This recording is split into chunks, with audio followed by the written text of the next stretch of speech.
Hello दोस्तों, स्वागत है मेरे और आपके यूट्यूब चैनल में quick to learn. Today we will discuss introduction of IoT। Internet of things is a interconnected network of physical devices connected to each other through the internet. जो भी आपका फिजिकल डिवाइसेस होती है वो interconnect होती है, मतलब कि एक दूसरे से कनेक्टेड रहती है। किसके थ्रू? इंटरनेट के थ्रू। द थिंग्स रिफर, जो इंटरनेट ऑफ थिंग्स है जिसमें थिंग्स रिफर्स करता है किसी फिजिकल ऑब्जेक्ट को in the network that his own unique IP address and ability to send and receive the data. तो हम सीधा बोल सकते हैं कि जो थिंग्स रिफर्स करता है आपका इंटरनेट ऑफ थिंग्स में, वो रिफ़र करता है किसी फिजिकल डिवाइस को जो कि आपका रिसीव करता है डाटा को और सेंड करता है डाटा को। रिसीव कैसे करता है डाटा को? किसी यूनिक IP एड्रेस से रिसीव करता है, और सेंड करने के लिए उस जो सेंड कर रहा है उस डिवाइस के पास डेस्टिनेशन का IP एड्रेस होना ज़रूरी है। ये तो है internet of things. So the concept over Internet of Things will impact our life will top both in we have live and we have work. It is a growing topic of with interest. तो this will affect our daily life in the near future in the positive way। जो भी internet of things होती है जिसमें आप आपके data को एक नेटवर्क से दूसरे नेटवर्क्स पे सेंड कर और करते हो, रिसीव करते हो डाटा थ्रू IP एड्रेस, ये कहलाता है इंटरनेट ऑफ थिंग्स। तो आप इंटरनेट ऑफ थिंग्स आप आपकी डेली लाइफ में डेली यूज़ करते हो, और ये बहुत ही ग्रोइंग टॉपिक है क्योंकि आने वाले टाइम पे इंटरनेट ऑफ थिंग्स बाकी वास्ट हो जाएगा। ये करता है IP एड्रेस पे वर्क। अब देखते हैं कि ये वर्क कैसे करता है। How it's work.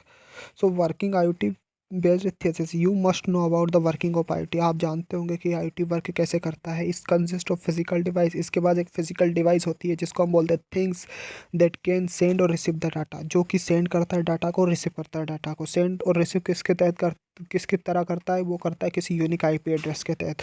The data is collected from its surrounding environments through sensor. जो भी डाटा कलेक्ट करता है आपका डिवाइस, वो सेंसर, तो आपके सराउंडिंग से वो आपके डाटा को कलेक्ट करता है, और उस डाटा को एम्बेडेड सिस्टम करके उस डाटा को एनालाइज किया जाता है। किस तरह एनालाइज किया जाता है? या तो लोकली एनालाइज किया जा सकता है या क्लाउड पर एनालाइज किया जा सकता है। और जो डिवाइस होते हैं वो कनेक्टेड होते हैं किसी IoT गेटवे से, क्योंकि जो आपके डाटा को एक जगह से दूसरे जगह पर सेंड किया जाता है किसी इंटरनेट के तहत, वो तो वहाँ पे यूनिक IP एड्रेस वर्क करता है। The IoT device. उसके बाद हम आते हैं कि इसकी कुछ एप्लीकेशन है IoT की। पहली एप्लीकेशन है इसकी स्मार्ट होम्स। स्मार्ट होम्स में आप इसका यूज़ कर सकते हो। और उसके बाद इन्वायरमेंट मॉनिटरिंग में आप इसका यूज़ करते सकते हो। हेल्थ केयर में आप यूज़ कर सकते हो IoT डिवाइसेस का। उसके बाद इंडस्ट्रियल एप्लीकेशन में आप IoT का यूज़ करते हो। Smart cars, bearable gadgets. Smart shops में कैसे कि आप ऑटोमेटिक्स ऑन ऑफ का सिस्टम रखते हो, आपके AC हुआ, फ़ैन हुआ और वगैरह, LCD वगैरह में।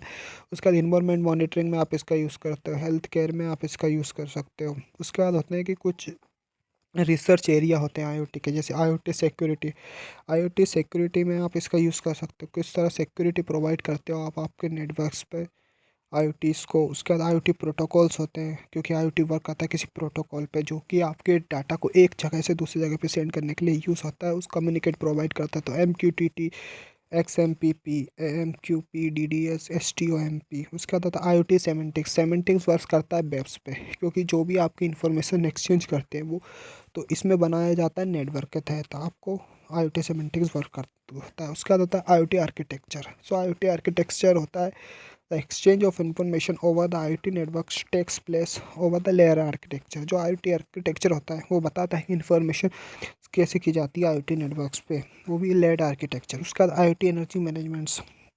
Smart device and systems offer business says the advantage to cut down their energy usage and cost in real time, so they can study the different energy requirements, make decision according to that। उसके बाद आता है IoT and machine learning. The concept of machine learning का जो concept है वो IoT technology में use किया जा सकता है, क्योंकि आप डिसीजन ले सकते हो। IoT में क्या पहले डाटा कलेक्ट किया जाता है, तो मशीन लर्निंग में आप उसको सुपरवाइज्ड किया कर सकते हो उस डाटा को, और उसके दम पे उसके तहत आप उसका डिसीजन ले सकते हो। Thank you guys.